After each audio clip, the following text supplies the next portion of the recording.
3 मार्च 2002 बिल्किस बानो के लिए यह वह दिन था जब उसकी जिंदगी तबाह हो गई।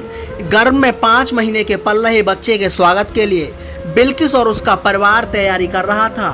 उसके घर खुशियां आने वाली थी, लेकिन उससे पहले ही गोधरा कांड के बाद हुए गुजरात दंगों ने सब तबाह कर दिया। दंगाइयों की भीड़ बिल्किस के घर में घुसी और निर्ममता से उसकी आंखों के सामने ही पूरे परिवार को खत्म कर दिया। दंगाइयों का जी यही नहीं भरा, उन्होंने बिल्किस के साथ हैवानियत की। उसके साथ एक एक करके कई लोगों ने गैंगरेप किया। वह दर्द से तड़प कर बेहोश हो गई। होश आया तो न्याय के लिए लंबी कानूनी लड़ाई लड़ी। उसके दोषियों को उम्र कैद तो हुई, लेकिन अब उन्हें गुजरात सरकार ने जेल से रिहा कर दिया। दोषियों ने 15 साल से अधिक जेल की सजा काटने के बाद समय से पहले रिहाई के लिए सुप्रीम कोर्ट का दरवाजा खटखटाया था। शीर्ष अदालत ने गुजरात सरकार को उनकी सजा माफ करने के मुद्दे पर गौर करने का निर्देश दिया था।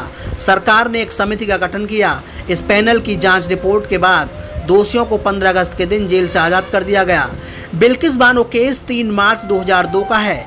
गोधरा कांड के बाद हुए दंगों के दौरान दाहोद जिले के लिमखेड़ा तालुका के रंधिकपुर गांव में भीड़ बिल्किस बानो के घर में घुसी। परिवार पर हमला किया गया।